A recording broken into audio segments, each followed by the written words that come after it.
Hello everyone. ये video specifically उन लोगों के लिए है जो लोग साइबर क्राइम में फंस जाते हैं। मतलब आपके साथ अब क्राइम हो चुका है, किसी ने आपके पैसे निकाल लिए और किसी ने आपके साथ कोई क्राइम कर दिया है, साइबर क्राइम कर दिया है, पैसे से रिलेटेड या किसी लोन एप्लीकेशन से रिलेटेड या इनकम टैक्स का कोई फ्रॉड आपसे कर दिया है किसी ने। सो अब आपको क्या करना है, ये वीडियो को ध्यान से देखिएगा, तक मैं पूरा स्टेप बाय स्टेप प्रोसेस बताऊंगा कि कैसे आप एक साइबर क्राइम को रिपोर्ट कर सकते हैं और आपको कौन से नंबर पर कॉल कर कर ये पूरी डिटेल्स को देना है। सबसे पहले तो इस वीडियो को शुरुआत करते ही मैं आपको एक नंबर बता देना चाहता हूँ। ये नंबर है 1930।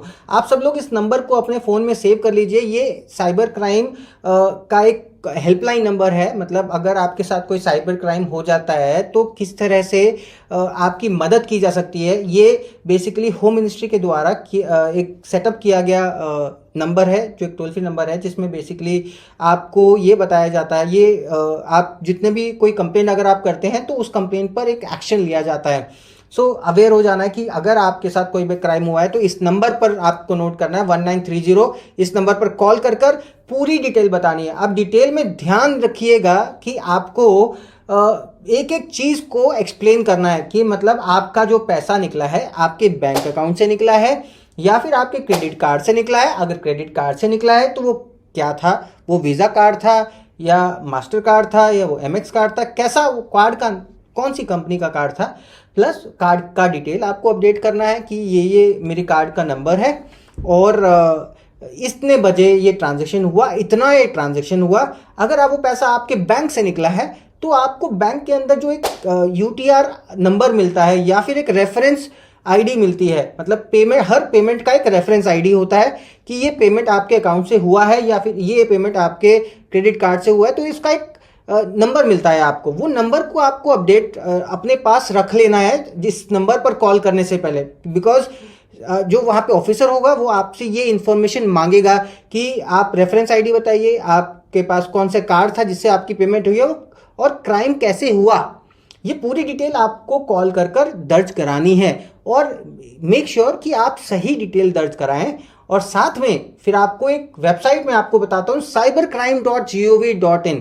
ये एक वेबसाइट है जहां पर आप अपना लॉगिन करने के बाद अपने फ़ोन नंबर से आप लॉगिन करेंगे और लॉगिन करते ही आपको अपनी डिटेल डालनी है। मतलब कि आपके साथ जो साइबर क्राइम हुआ, कैसे हुआ, किसने साइबर क्राइम किया, जिसने क्राइम किया उसका नंबर आपको अपलोड करना है। आपको अगर किसी ने लोन एप्लीकेशन डाउनलोड करने को बोला तो वहां पे आपको लिखना है कि कौन सी लोन एप्लीकेशन डाउनलोड करने को बोला। अगर आपके पास स्क्रीनशॉट है तो स्क्रीनशॉट लगाइए वहां पे।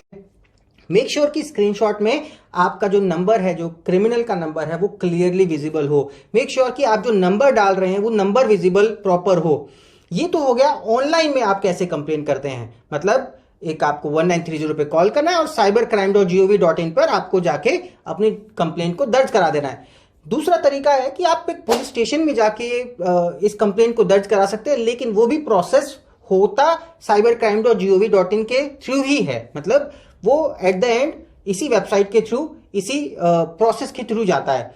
सो अगर आपको तेजी चाहिए तो आप इस वेबसाइट पर डायरेक्टली जाके सबमिट कराइए अपनी डिटेल्स और नंबर पर कॉल कीजिए। दूसरी चीज, अगर आप पुलिस स्टेशन पर जाकर ये कंप्लेंट कराते हैं तो कुछ चीजों का ध्यान रखना है। आपको पुलिस स्टेशन में जो कंप्लेंट आप डाल रहे हैं उस कंप्लेंट के अंदर आपको अपने डेबिट कार्ड का, क्रेडिट कार्ड का पूरा नंबर मेंशन करना है कि कितना पैसा निकला और रेफरेंस आईडी जो आपके पेमेंट हुई है उसका रेफरेंस आईडी क्या है। मतलब आपके अकाउंट से जो पैसे निकले उसका एक रेफरेंस आईडी या कोई ट्रांजैक्शन आईडी होता है, वो ट्रांजैक्शन आईडी क्लियरली विजिबल होना चाहिए।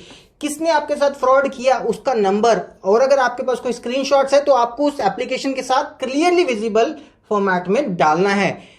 ज्यादातर जो कंप्लेंट्स मिलती हैं उन कंप्लेंट्स के अंदर जो क्राइम हुआ है या जिस अकाउंट से पैसे निकले हैं उस अकाउंट की कोई डिटेल नहीं लिखी जाती, या एफआईआर के अंदर जो पेमेंट, जो कंप्लेंट आप डालते हो उस कंप्लेंट के अंदर पूरी डिटेल्स ना होने की वजह से आपके पैसे नहीं मिल पाते। सो अवेयर हो जाइए कि कभी भी अगर आप पुलिस स्टेशन पे जाके कंप्लेंट लिखवा रहे हैं तो वहां पे सही कंप्लेंट, करेक्ट डेटा और क्लियर डेटा, मतलब आपको सब कुछ ब्लॉक लेटर्स में लिखना है। मतलब सब कुछ कैपिटल लेटर्स में होना चाहिए, क्योंकि कई बार जो हम लिखते हैं जब हम अपना एप्लीकेशन लिख या कंप्लेंट लिख रहे हैं और हैंड राइटिंग में अगर आप उसको लिख रहे हैं तो कई बार प्रॉब्लम्स हो जाती है, जिसमें हम जो जिस ऑफिसर के पास हो जाता है वो उसको ठीक तरीके से रीड आउट नहीं कर पाता, जिसकी वजह से सिर्फ एक छोटा सा लेटर गलत होने की वजह से आपका पैसा आप तक नहीं पहुंच पाता। सो अवेयर रहिए कि आपको कंप्लेंट करते समय चीज़ों को बहुत ही क्लियर लिखना है और इस नंबर पर और इस वेबसाइट पर अपनी डिटेल्स को डाल देना है। सो ये वो तरीका है जिससे कि आप साइबर क्राइम, अगर आप किसी साइबर क्राइम में फंस गए हैं तो आप उसको रिपोर्ट कर सकते हैं और अपना नंबर हमेशा अप टू डेट रखिए, क्योंकि उस नंबर के साथ आपको मैसेजेस आते रहेंगे कि आपका कंप्लेंट किसके पास फॉरवर्ड हुआ है, कौन आपका आईओ है, आईओ को पूरी डिटेल्स बताइए और आईओ फिर आपको, आईओ मतलब जो इन्वेस्टिगेटिंग ऑफिसर है उसके बारे में वो आपको पूरी हेल्प करेगा ड्यूरिंग द प्रोसेस। सतर्क रहिए, अपने इस तरह के क्राइम से बचने के लिए अवेयरनेस सबसे इंपॉर्टेंट चीज है। इस वीडियो को शेयर कीजिए। साइबर क्राइम किसी के साथ भी हो सकता है और कभी भी हो सकता है। So awareness is the key to protect from cyber crime. Video को शेयर कीजिए और ज्यादा से ज्यादा लोगों तक पहुंचाइए।